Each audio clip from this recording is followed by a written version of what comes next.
Hello and welcome to the City of Cedar Falls Planning and Zoning Commission for Wednesday, March 27th of 2024. I call this meeting to order. Could I get a roll call vote, please? A roll call, please. Alberhusky, Grubovich, Here. Hartley, Here. Henderson, Here. Johnson, Here. Leeper, Here. Moser, Here. Sorensen, Here. Stallnaker. Here. Thank you.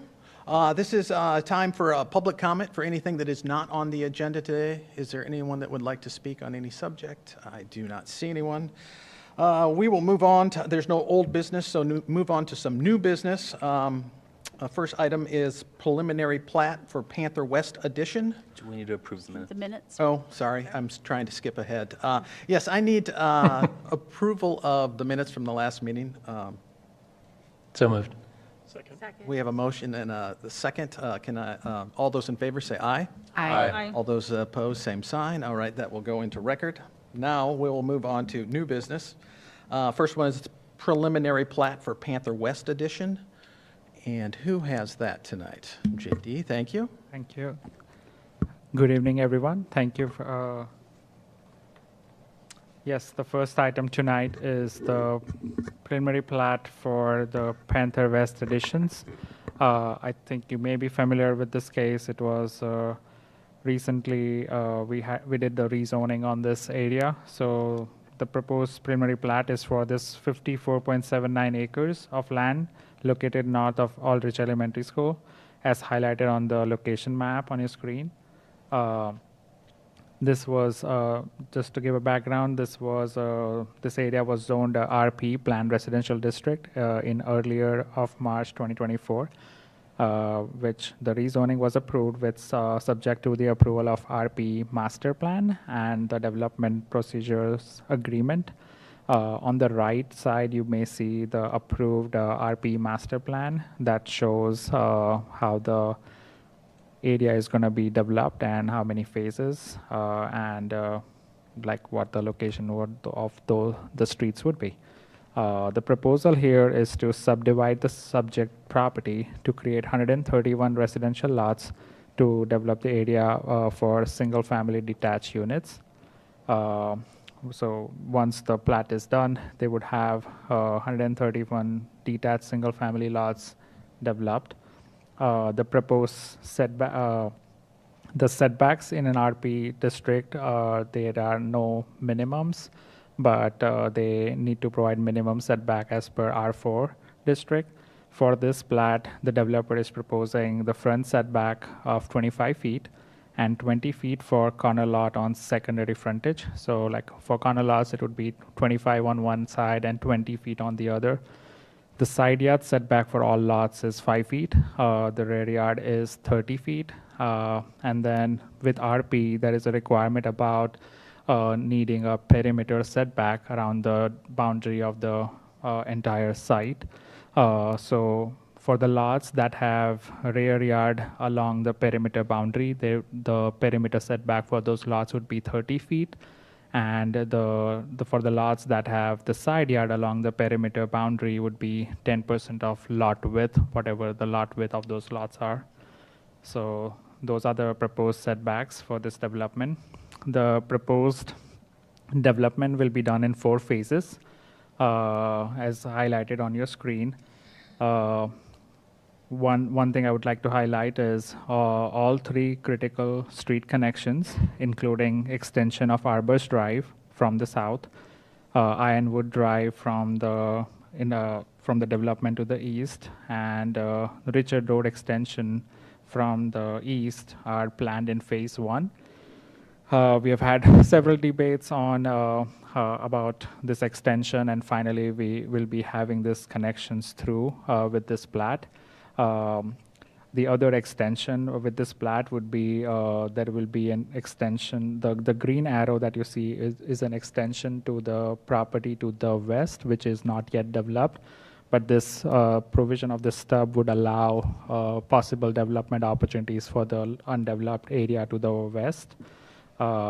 Again, all the street extension, including Arbors Drive, Ironwood Drive, Richard Road, and Madeline Street, would allow distribution of traffic both within the neighborhood and also allow possibly possibility of walking and biking from the neighborhood.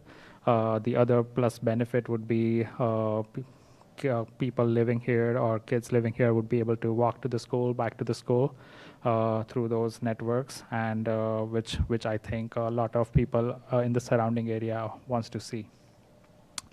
Other than that, want to highlight the future public trail and public sidewalk sections for this project. With this project, Track D will be dedicated to the city in phase 1 of the project. Track D is the highlighted purple line and the northerly along the northerly boundary of this subdivision, proposed subdivision, which will be a trail track which will be dedicated to the city. The trail will be added in future. With that, the developer will be adding 2 6 feet wide sidewalk connections from this subdivision in form of 15-foot wide easements or tracks to provide neighborhood access to those future trails, and it would be a good amenity for future lot owners here. And with this plat, the developer will also be extending existing 10 feet wide trail along Arbors in the form of a 6 feet wide sidewalk all along the Arbors Drive up to Green Hill Road.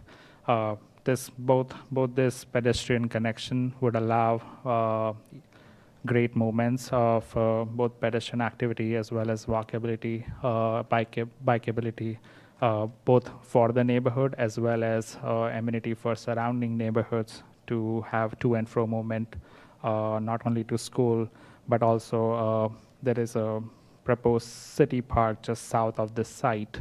So all of this connections would be helpful. The northerly track D would be the trail track, which will be continued further westward whenever we have development to the west develops. So those would be the good amenities. Just to explain briefly about the stormwater management for this proposed subdivision, there are 2 tracks B and C as highlighted on your screen will be developed as regional detention facilities, collecting the stormwater through intakes by street network and also the overland swales within the protected drainage easements from all the lots. And often when we talk about easements, I know there are many concerns with people about what can we do and what can we not. So just generally note, we have developed this language which will be added in deed of dedication. But I would just like to generally say that we do not allow any encroachment in any of the easements. With that, there are a couple of outstanding things that we are still working on this. That includes minor label correction to be done on the plat. And there is one through connection provided to the future trail track D, but there is one that is not. So the developer is currently working on identifying a perfect location for that through connection in form of a 6-foot wide sidewalk. And the deed of dedication document is still being finalized between the developer and the city. And this, we attached a draft document just for your reference, for your review. With that, the plat, the proposed preliminary plat for Panther West Edition is current today here for discussion and public comment. And staff requests direction from the commission and recommends continuing this discussion to the next P&Z meeting for a formal recommendation at that time. I'm here to answer any questions if you have, and so is developers representative here. So thank you. Thank you, JD. Is there anyone from commission with any questions for JD? Okay. Sorry, I just have one. So quick clarification. So the new sidewalk that's going to be along Arbors out to Green Hill, is it going from 10 feet wide to 6 feet wide? And why? What's the reason for that reduction? Is that the easement or is that the sidewalk length or width? I think the 10 feet wide is along probably the school side of that Arbors Drive. So with the subdivision, I think, yes, they're transitioning that into a 6 feet wide sidewalk. Okay, got it. Thank you. The rest of the subdivision will all have the typical 4-foot wide Okay. residential sidewalks. And it was just felt like that- along Arbor's Drive, it was important to have a little bit wider sidewalk, but Yep. maybe not the full 10 feet that's Perfect. right next to That the makes school. sense. Great, thank you. Will that be put in by every single homeowner, or is that as construction goes, or is that put in at the beginning? As construction occurs, because there will be driveways along Arbor's. All right. And then I have a question also about the roundabout. I noticed there's a roundabout in the drawing in the neighborhood. Was that something that we're starting to do in new neighborhoods? Or is that something that is the developer's idea, or was that required by the city, or is that required as part of our code, or? So for this area, because of the school in the closer proximity, I think there was a recommendation to have some sort of traffic calming movement, for which the idea was to do the roundabout. It's not as big as we see in other parts of the city, but it would be very smaller. But that would help calming down the traffic. We don't want to have high speed going through that track, especially when the school is next to it. So it was a recommendation, but I bet the developer can help answer that question too. In general, what we ask, and there's these long stretches of street with no that could invite speeding in the future, just to prevent that to occur. Usually with a subdivision like this, we ask the developer to come up with a proposal on how to calm the traffic, and then they kind of choose how they would propose to do that based on the existing conditions and what they would like to do to calm the traffic. So this was kind of what was agreed upon. Okay. What's the total number of easements that are part of this? So yes, this plat, as you may have seen in the packet, there are drainage easements. They have electric transmission easements and storm sewer easements and utility easements. So there are 4 sets of easements. Mostly, I think they are all labeled on the plat that was in the packet. And there will be an access easement for the trail access too. So yes. And I'm not from Cedar Falls, but I think in one of our prep meetings, maybe there was some discussion around, you said the connection with Aldrich School. Has there been an issue with that being landlocked? I just don't, I kind of heard that before, but I'm not, so this solves a problem that's been out there for a while. Yeah. So I think the school was out there farther on the west, and then a lot of the development had to occur around it. So it's taken some time for that to occur. And so there's been a number of streets that have not been connected. And so this kind of completes some of those connections that have been kind of outstanding, that have been a concern, because that what's been happening is a lot of the traffic has been funneled onto 1 or 2 streets that have taken the brunt of the traffic, and this will help relieve that and help distribute the traffic. The more connected the street pattern, the more the traffic is distributed amongst those streets, and the less traffic on any one street. So this is an important piece. Thank you. All right, thank you. Is the petitioner here tonight and like to speak to this item tonight? Kevin Fitro, Cedar Falls, Panther Farms. I'm here for a question. I don't have anything specific to add, Okay. but here to answer any questions you have. Okay. All right, thank you much. Looks like a good development, and Yeah. the connectivity is Yeah. for Aldrich is really great. Would you like to speak to this item, sir? Yes. Hello, my name is Todd Coulter. I live at 4605 Eden Way. And if you look on your maps that you have, my house is on lot number 75. And when this first proposal came out, we were very curious. We knew all along since we built our house that eventually we were going to have neighbors behind us. That was part of the deal. Unfortunately, last night I counted 17 deer in the field in my backyard. My wife's seen 3 pheasant today. We haven't seen many pheasants, so it's kind of cool that they're out there. We can hear them, but we don't see them very often. When I was here the first time, my biggest question and concern, along with my neighbors, I'll speak for a couple of them because I've talked to them, is the land directly behind our lot. And I've brought some of the same pictures I showed some of you before. If you'd like to see them, I can hand them to you. Yeah, you can distribute them around. Yeah, thank you. Our big, at least for me, my big question or concern is with the easement, the water easement that's directly behind my house, what's going to happen to that? Am I going to have back fence neighbors, or is that easement going to stay? Is it going to be modified in some way for drainage? Is it going to look different? That's the big concern. You'll see, as you pass those around, you'll see a couple of pictures there from the summer of 2018 when we first moved in, that we, over Labor Day, we got one of those just 5 or 6 inch rain downpours, and the water pooled and collected, and the drainage that is there did its job, because within an hour and a half that water was gone. It never encroached up into my backyard. My sump pump never runs, and so my concern is that that somehow is incorporated into the development, and I have somebody's house directly behind me. Where's that water going to go in the event of big downpours and things of that nature? So really just kind of concerned what that's going to look from my backyard moving forward.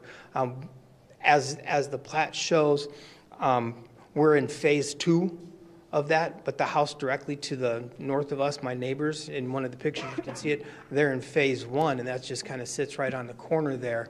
And as you look, you can kind of see some at the end of the road there. There's probably that bank that goes around there and it drops down. It's probably a good 10-foot drop, and so there's quite an elevation change in there. And so just kind of curious to see how that's going to shape up for those of us along the back of Eden Way. Okay. Any more questions besides that? Not at this Okay. time, no. Well, we will address that to staff and see what staff has to say, or the developer, and see if we can come up with an answer for you. I appreciate that. Could you say again which lot you were in?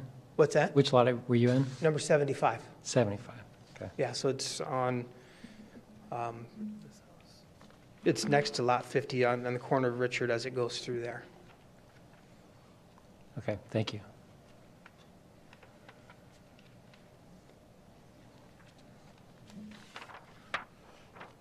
Does staff have an answer, an easy answer for that? I mean, I would defer to the Developer. developer's engineer. He's here and can answer that. yeah, you can sit down, sir, and then they'll come up with Thank these. Thank you very much. Yeah, Nick Brewer, Brewer Civil, Cedar Falls. To answer the gentleman's question, so we've provided drainage easement in those rear yards along there. Actually, in a typical situation, you'd see drainage easement on both sides of the common property line. We've actually maintained that drainage easement completely on our property.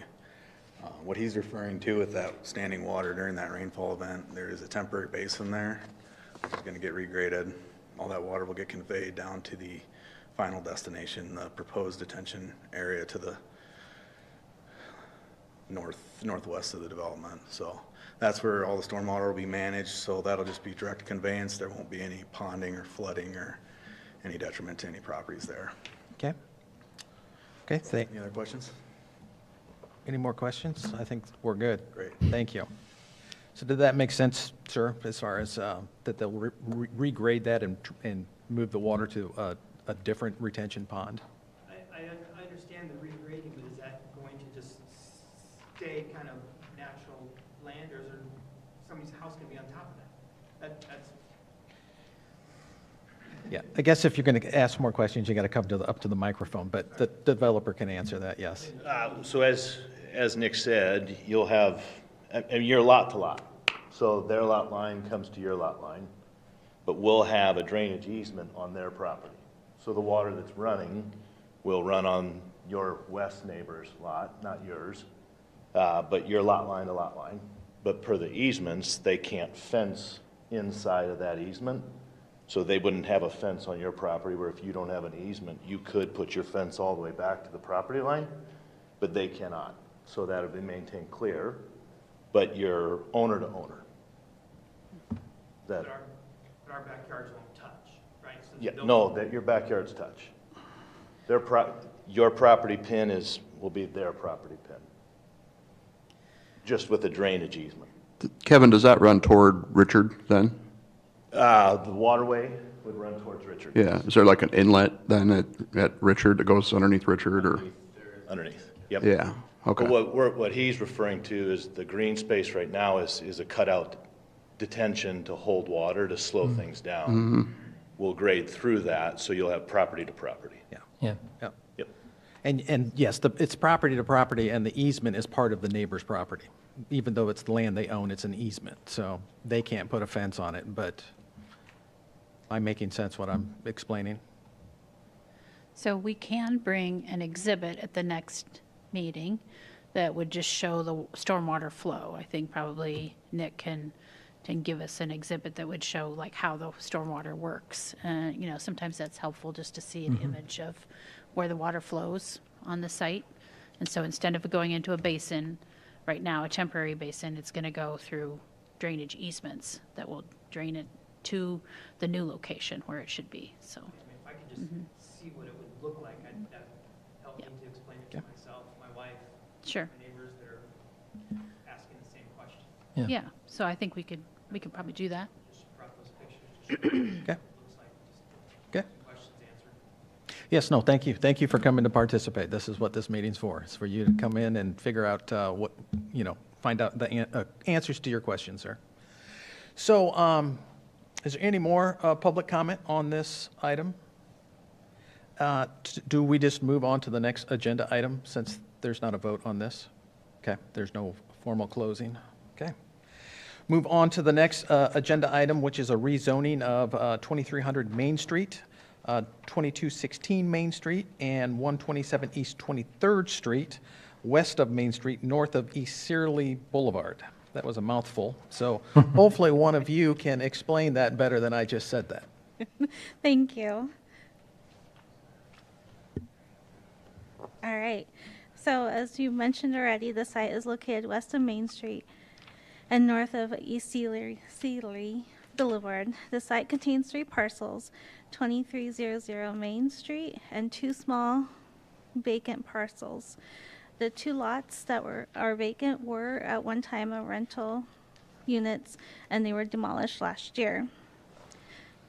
The property to the north is a lumber yard, and that is within the M1 zoning district. The property to the south is Dan Dairy dealership, and it's also in the M1 zoning district. And the M1 zoning district is on the east side of Main Street.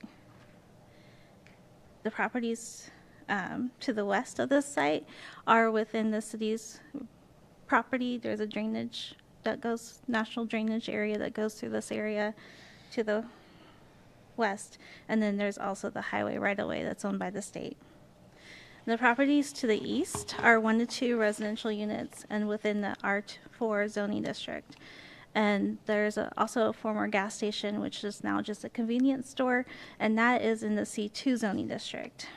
2300 Main Street is a commercial building, which consists of a detailed body shop, private pickleball courts, storage, and rental space. And there is an active building permit for the remodel that's currently going on. The applicant requests a dental clinic at 2300 Main Street. Dental clinics are not allowed within the M1 zoning district, which is the reason for the zoning application.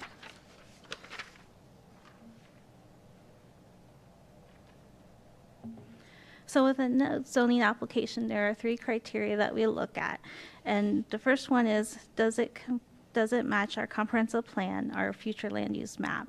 And in this case, the future land use map considers this area as a community commercial.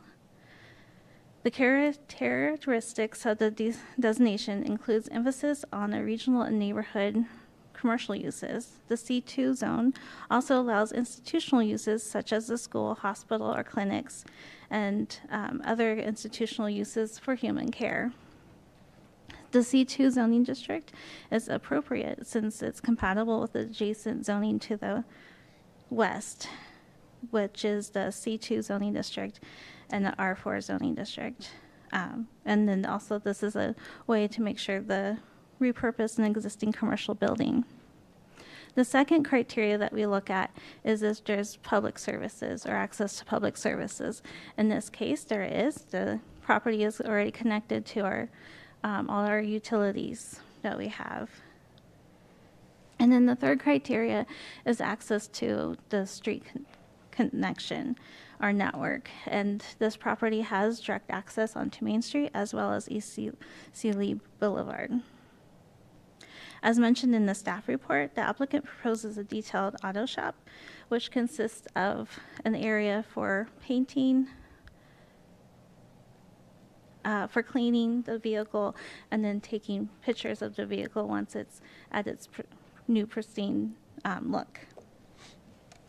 And also mentioned in the staff report, it will be the property owner's responsibility to keep the work that is already explained in their staff report, to make sure that the use continues to be an allowed use within that C2 zoning district. So with that, staff recommends gathering any comments from the Planning and Zoning Commission and the public, and then set the public hearing for the next Planning and Zoning Commission on April 10th, 2024. And with that, I'm available for any questions. All right, thank you, Michelle. Is any questions for staff at this point? I guess I had maybe one or two. In the packet, it talked about the property owner has approval to add a detailing auto body shop, but I couldn't, is the body shop already in place, or this would be something new along with the zoning change?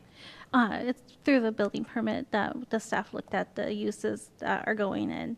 And so the building permit would be the vesting tool for that auto detail shop.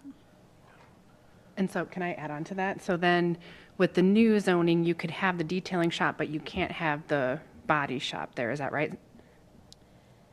Correct. So how do we make sure that that doesn't ever switch? We say that's going to happen, and then a couple years down the road, things change over in the collision center, and they need to revamp things. What does that look like? And that's one reason we made sure to put all the details that we had on their proposal in the staff report, so we have documentation of what that looks like currently, and then we would be able to use that for any future code enforcement. You mentioned, actually, no, I was going to have a very similar question, because you mentioned code enforcement. How does code enforcement change between the current zoning and the proposed C2? So at this point, they're compatible, that what they're wanting to do, what they are doing in getting the building rehab for does apply in the M1 and as well as the C2. Does that make sense? Yeah, I think so. I just, my thought, and maybe it's similar, is that, I know the dealership that's nearby has I think it's a car wash that has a very loud, high-pitched whistle that can be kind of detrimental to the residential areas nearby. And I've heard feedback from that, but yet it's within the code that is allowed in C2. And so similar in if the use of the auto body or the paint booth or whatever is going in there, if that were to change to be something that is more of a pain point for the neighborhood in the future, is that just permissible or done? Or you mentioned we'd come back to notes. I'm not following completely how that works. So probably if there was a change of use, if they were changing the use, they'd probably have to come in for building permits and that sort of thing, and we would review it at that time. So, hopefully, it's not a perfect thing. We know there's a very fine line here between, it's very interesting, the C2 zone allows gas stations and all sorts of commercial, pretty much all the commercial uses you can think of, including auto servicing. But it doesn't allow auto body work, like a collision center, what you think of as is some major body work. Now the Dearies have a collision center that's to the south, and that is in the M1 district, which allows those types of uses. In fact, all of this M1 area allows a lot of industrial type uses because it's an industrial zone. So this change would change it to a little less intensive use than the industrial zone. So in that sense, it's going in the direction of the comprehensive plan. But yes, it is a fine line between those two types of uses. They had already started establishing that one when they got the request for the dental clinic and didn't realize that dental clinics weren't allowed in the M1 zone. And most of the building, I think, has some tenant spaces that are all commercial spaces. The building was used previously for commercial uses. So I think their larger intent was to try to reuse the entire building for more commercial purposes. So, it probably won't be perfect, and we'll have to keep an eye on it if there's any complaints about it, or we sense a change of use, becoming more intensive and more of the auto body type work that creates a lot more noise, that sort of thing, then we would have to do that through code enforcement. Okay, thank you. But they could do that today, under the current zoning. Yes. So this actually, from a neighborhood standpoint, this is less of a potential nuisance is strong, but potential annoyance to the neighbors. Okay. Okay, thank you. Is the petitioner here tonight and like to speak to this item? I'm Chris Fischels. I'm here representing Dan Deary. Just wanted to mention that you're exactly right. We are considering downgrading the zoning, which is very odd. This is the first experience I've ever came in and asked to downgrade a zoning, but it gives you guys more control, the city more control of what we can do and what we can't. If we kept it at 1, it just allows a lot more things can happen there, maybe a little more noise. Our intent is not to have that. We'd like to have a dentist go in there, so we want to have, you know, a happy tenant along with being able to do detailing. So our intent truly is detailing in there and not to do heavy work, and we already have that collision center for that. So, but here to answer any additional questions that would help. Okay, thank you. Name and address, please. Spencer Walker. I live at 3413 Pheasant here in Cedar Falls. I've been a dentist here in Cedar Falls for 13 years, and that is my clinic that I'm wanting to put in. And we've been looking for a place to, I've vastly outgrown the little office I have, and we're looking for a place to move to. And I'm planning on staying here for many more years to come, so really appreciate being able to build a dental clinic in there. So if you could change the zoning, that'd be awesome. Okay, thank you. Is there anyone from the public that would like to speak to this item? I see no one, so bring it back to the commission for any more comments or discussion. I do love the repurpose of the building. I kind of like the downgrade too, but. I agree. And it's such a big building. I've always wondered what can you do with it, so I think it's a great idea. Yeah. So, any more questions or comments? Otherwise, I would entertain a motion to set the public hearing. So moved. Second. Okay, we got a motion and a second to set the hearing for April 10th. Can I get a roll call vote, please? I think you can just, Oh, just, okay. All those in favor, say aye. Aye. All those opposed, same sign. That will go to public hearing on April 10th. That finishes agenda items. Is there any commission updates? I don't have anything for you tonight. No commission updates. I would entertain a motion for adjournment. So moved. Second. Motion and a second. All those in favor, say aye. Aye. All those opposed, same sign. Meeting is adjourned. Thank you. Have a good evening.